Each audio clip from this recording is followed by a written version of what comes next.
notre troisième séance du séminaire de lecture chrétienne, où nous mettons en correspondance les textes de Freud et de Lacan.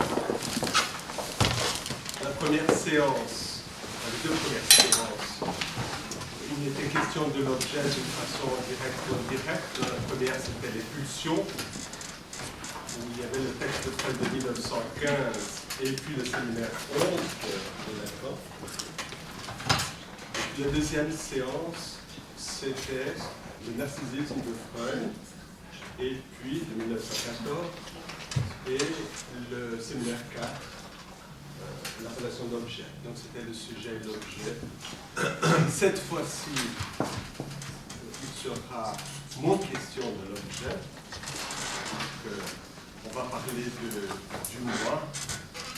Que chez Freud, le moi, c'est une vraie guerre civile, en guerre contre le surmoi, contre le ça, pris par représentant de la réalité. Et puis vient Lacan qui donne une autre touche et qui met un reflet, met un miroir dans cette histoire de façon à créer un reflet. Alors, bon, c'est vous qui allez parler de tout ça. Moi, je vais le faire. Après, ce qui concerne ça. Et moi. Et je vous présente, même si peut-être vous connaissez déjà, Jacques Bory, psychanalyste à Lyon. Alexandre Stevens, psychanalyste à Bruxelles. Si je ne me trompe pas, vous avez été le premier président de notre école, la MLS. En 2002, 2003, 4 2002. Enfin, c'est pas exactement. Le premier président, c'était Graciela Brodsky, mais il était en Argentine, et bien moi j'étais vice-président. Faisant fonction, j'étais le premier président. C'est ça. Le premier vice-président de la MLS. On a travaillé beaucoup avec vous. Et puis les textes que vous allez commenter, c'est Le moi et le ça de Freud de 1923, où il avait 57 ans, si tous mes comptes sont bons. Et puis les psychoses, le séminaire 3 de Lacan, 1956, parce qu'il avait 55 ans. Donc cette fois-ci, Freud est plus âgé que Lacan, parce qu'au début, c'était le contraire. Alors, avant de vous passer la parole, ce sera Marlène Bellilos qui va dire quelques mots concernant le séminaire.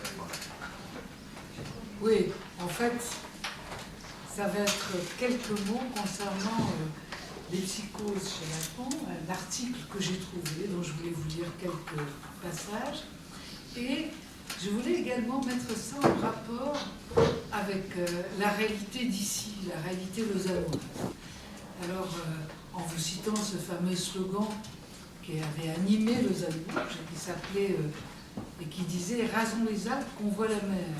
Donc on avait mis la barre, les jeunes de Lausanne avaient mis la barre assez haut, dans l'idéal, on peut dire.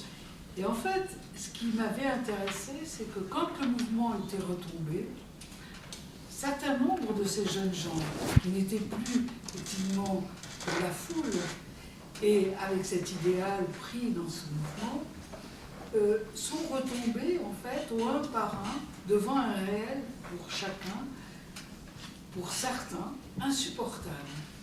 C'est ainsi que je viens d'apprendre, et c'est pour ça que je voulais vous en dire un mot, qu'un ami qui était un médecin valaisan et qui avait beaucoup œuvré pour la légalisation du cannabis,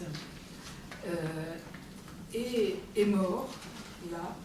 Et il est mort, en fait, vous voyez, il n'y a pas de hasard, il est mort en deltaplane, pour quelqu'un qui planait avec son cannabis, voilà.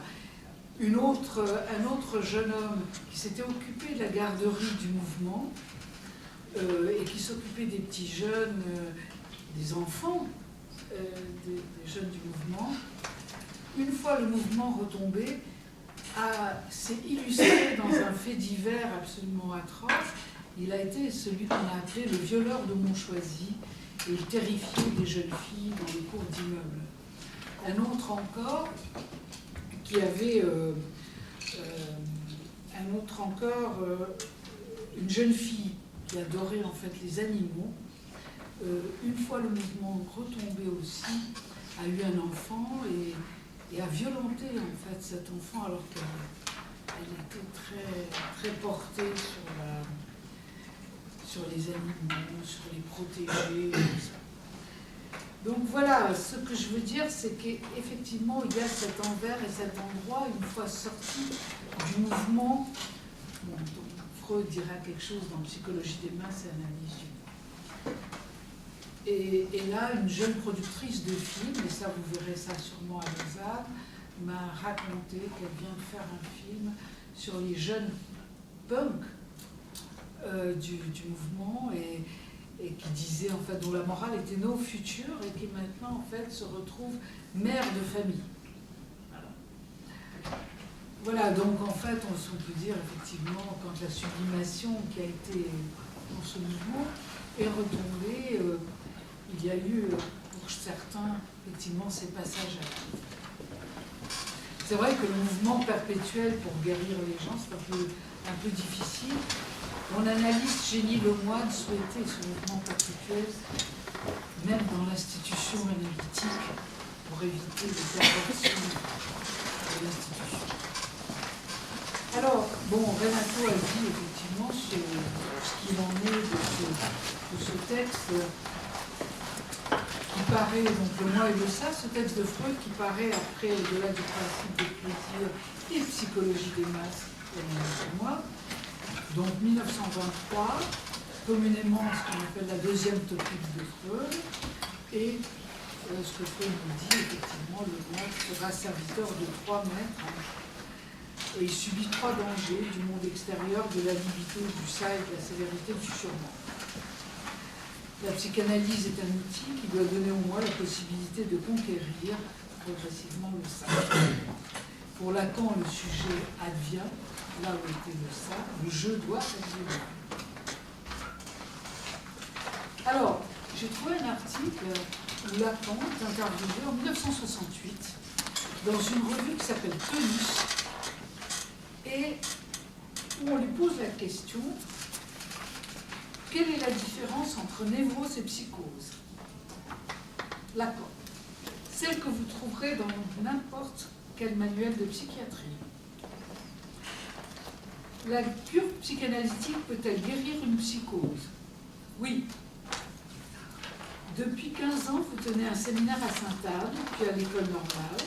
Pendant les 2 premiers trimestres de votre année d'enseignement 55-56, vous avez examiné le traitement de la psychose. Vous avez reproduit le plus important de ce que vous avez donné de ce séminaire dans un article paru dans vos écrits sous le titre d'une question préliminaire à tout traitement possible de la psychose. J'examine en effet la question de savoir si la psychanalyse est articulable à la psychose. Un demi-siècle de freudisme appliqué à la psychose laisse son problème encore à repenser, autrement dit, au statu quo un peu. Voilà, je vais arrêter là. Je vous renvoie cet article que vous trouvez, et je crois, enfin, je l'ai vu nulle part ailleurs, vous le trouvez en fait facilement sur Internet, en tapant Tonus. Et c'est une revue où Lacan donc intervient sur le sujet. Alors bon, il développe, mais je pense que le mieux c'est de donner la parole à Alexandre Pasquet, qui va développer. Et on est très content d'accueillir ces 2 personnes qui sont très occupées et qui sont vraiment vont vous développer ça. Le moi et le ça. Alors, je propose qu'on commence par qu'ils se sont mis d'accord. Voilà, ok.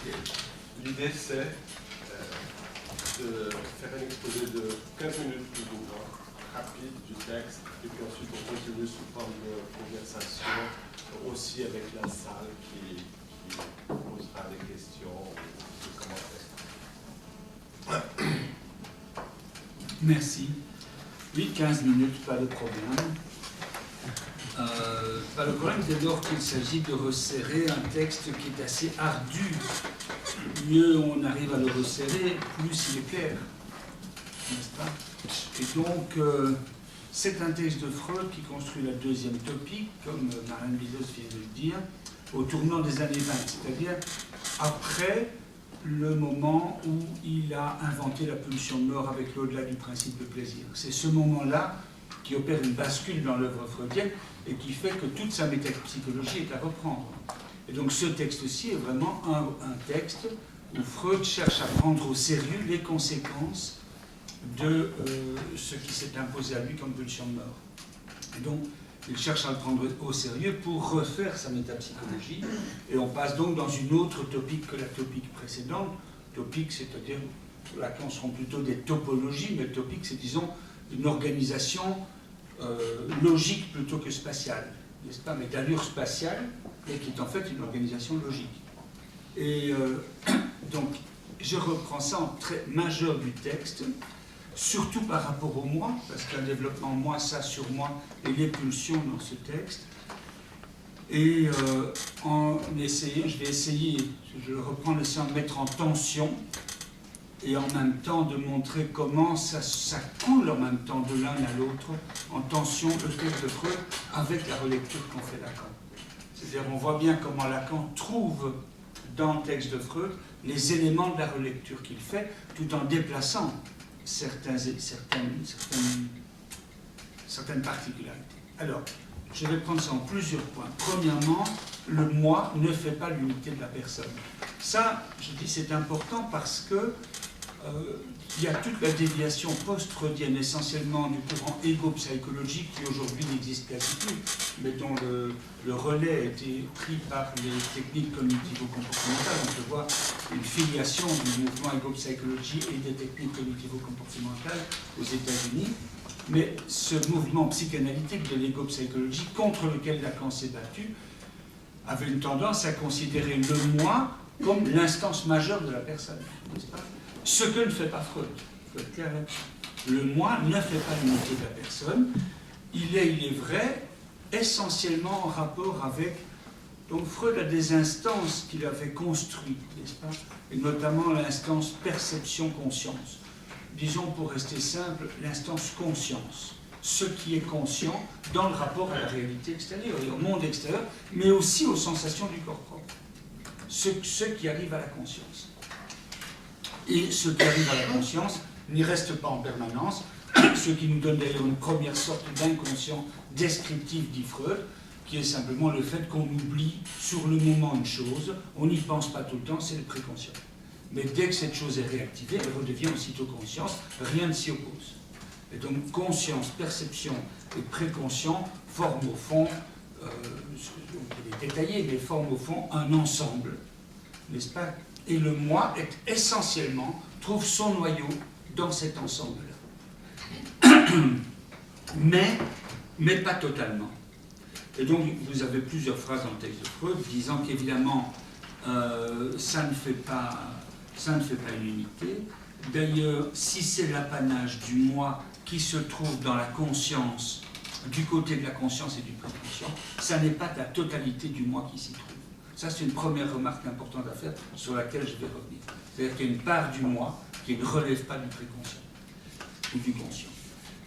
Freud s'oppose à l'idée d'unité des instances sous le régime du moi. Je vous lis la phrase au passage parce qu'elle s'oppose à toute relecture philosophique qui chercherait à... philosophique ou psychanalytique. N'est-ce pas, des psychanalystes qui cherchent à faire un ensemble, un tout, n'est-ce pas, qui chercherait au fond à reprendre ça du côté d'une unité de la personne, ce que fait par exemple Sartre plus tard que ce texte avec son concept de la mauvaise foi. Où il cherche finalement, eh bien vous avez ici, les philosophes nous proposeraient alors de décrire le préconscient et l'inconscient comme deux espèces ou deux degrés du même psychoïde. Au fond, le terme là est de Freud, mais après tout, ce psychoïde pourrait être le moi. Et l'unité serait faite. Eh bien, pas du tout du Freud. La psychanalyse s'oppose à ça. C'est même d'ailleurs son shibboleth, son mot de passe. C'est Ça s'oppose à ça parce qu'il y a l'intention. Il y a une chose en plus, c'est pas seulement donc que le moi ne fait pas l'unité de la personne qui n'existe pas, mais c'est aussi que le moi ne domine pas l'appareil psychique. Je vous le dis, je le cite de mémoire, page 223, le moi ne domine pas l'appareil psychique. J'interprète. Ça veut dire que l'intention n'est pas première. Ça, il faut écrire? Non, c'est pas écrire.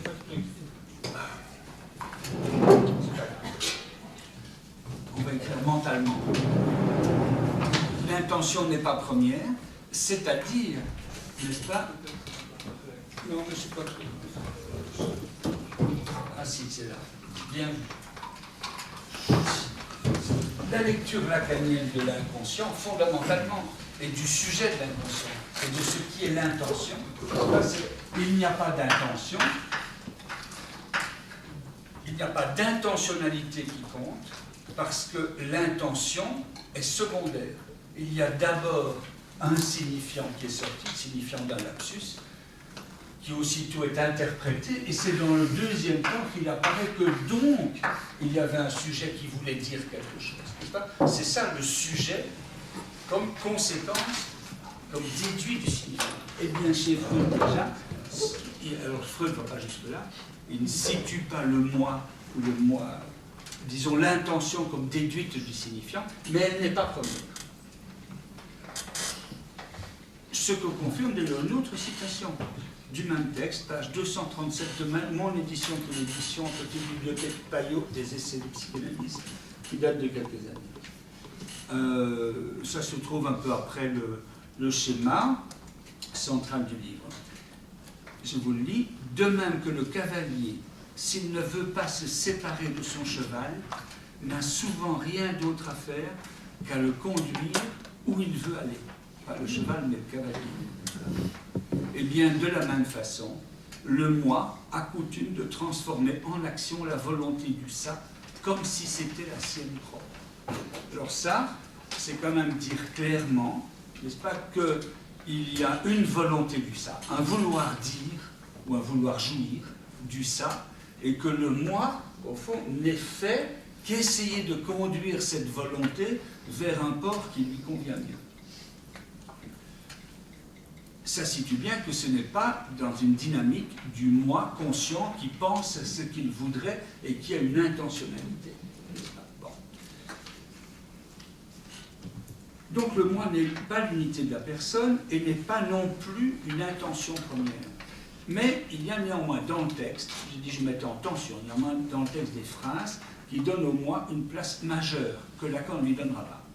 C'est par exemple, le moi est une organisation cohérente. Quand Freud dit ça, il donne au moi une puissance, c'est certain. Deuxièmement, et c'est beaucoup plus important, je vous lis cette phrase, page 271, je parle suisse un peu. C'est parce que je suis belge. Donc, page 271. La psychanalyse, alors écoutez bien, c'est majeur ça. La psychanalyse est un outil qui doit donner au moi la possibilité de conquérir progressivement le ça. Ça, c'est aux antipodes. Si on le prend littéralement, c'est aux antipodes de la position lacanienne, n'est-ce pas? C'est même exactement, ça veut dire la même chose que cette fameuse scandaleuse traduction de Marie Bonaparte de la petite phrase « Wo es war, soll ich werden ». Pour ceux qui connaissent l'allemand, ça veut littéralement dire « là où était ça doit advenir je ». Je ne vais pas commenter la phrase, mais Marie Bonaparte traduit ça dans la première traduction en français de façon inouïe. Le moi doit dominer le ça. C'est ce qu'on appelle une traduction libre. Eh bien, c'est vrai, c'est une traduction libre, c'est une traduction fausse, et néanmoins, on voit que ça peut prendre appui sur certaines phrases de Freud. Et on voit que l'interprétation faite par l'IPA trouve appui sur certaines phrases de Freud. Sauf que je reviens sur cette phrase après avoir développé un autre aspect. D'accord ?